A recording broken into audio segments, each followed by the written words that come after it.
जय श्री सतगुरुदेव बच्चों, जय माता दी। गुरु मेरो आधा देवी माँ काली की बेटी में आप लोगों का स्वागत है।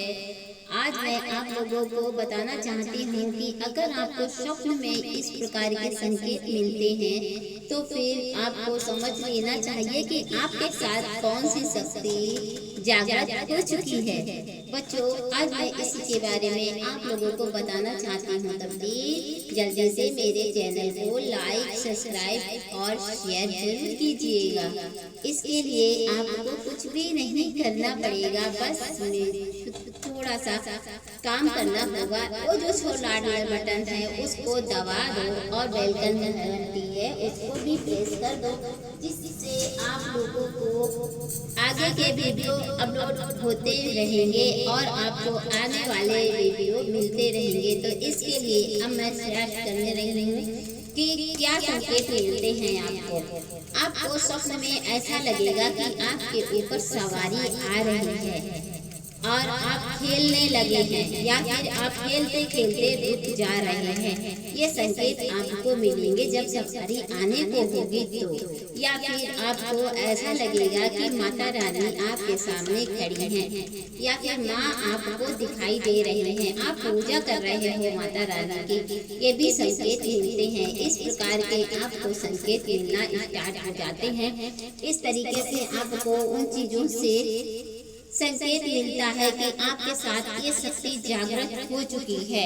जो आप पूजा पाठ कर रहे हो वो पूजा पाठ आपकी जो है जागृत हो चुकी है और उसके लिए आपको क्या करना होगा, आपको अपने जाप की अवधि और बढ़ा देनी है और आपको जो पूजा पाठ कर रहे हो, जो पूजा पाठ आप 10 मिनट कर रहे हो तो उस पूजा पाठ को आपको और भी बढ़ा देना चाहिए। आपको पूजा पाठ आपको 10 मिनट की जगह 20 मिनट कर देना चाहिए, क्योंकि आपके साथ उग्र शक्ति आ चुकी है। जो शक्ति आप पर खुश है और आपसे बहुत प्रसन्न हो चुकी है, इसीलिए आपको नजर आ रही है, इसीलिए आपको संकेत भी दे रही है वो शक्ति, जो शक्ति आपके सामने आना चाहती है या फिर सवारी के रूप में आपके पास आना चाहती है।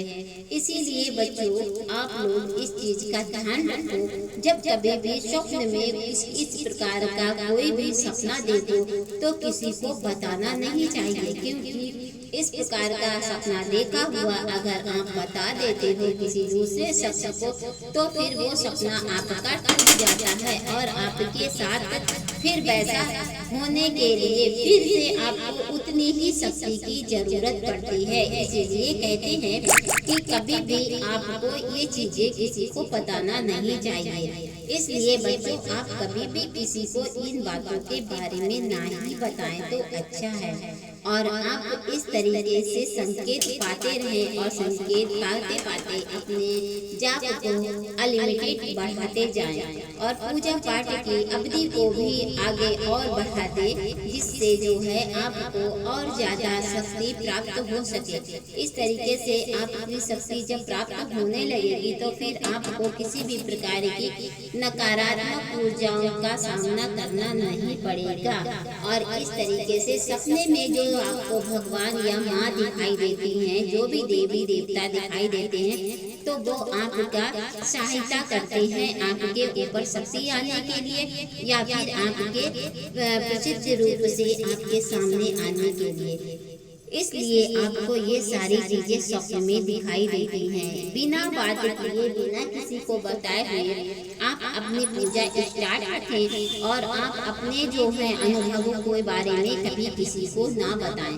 अगर आप बताने लग गए तो फिर आपकी जो है वहीं से चीज जो है बंद होने लग जाएगी और इस तरीके से आप अपना आगे की अवधि को बढ़ा सकते हैं और आप फायदा उठा सकते हैं। इसके लिए आपको अपने आप ही सारा सब कुछ करना पड़ेगा।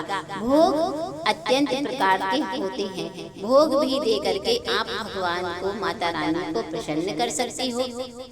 जिस प्रकार आपने भी स्वप्न में देखा था कि जिस देवी देवता को देखा था वो देवी देवता आपके पास उनकी ऊर्जा हमेशा ही घूमती रहती है। इसीलिए आपको इस प्रकार के काम करना चाहिए, उनके मन पसंद भोग देना चाहिए, जिससे उनकी ऊर्जा और भी तीव्र गति से आपके पास आ सके या बढ़ सके आपकी ऊर्जा। जय माता दी, जय गुरुदेव। आज के लिए इतना ही काफी।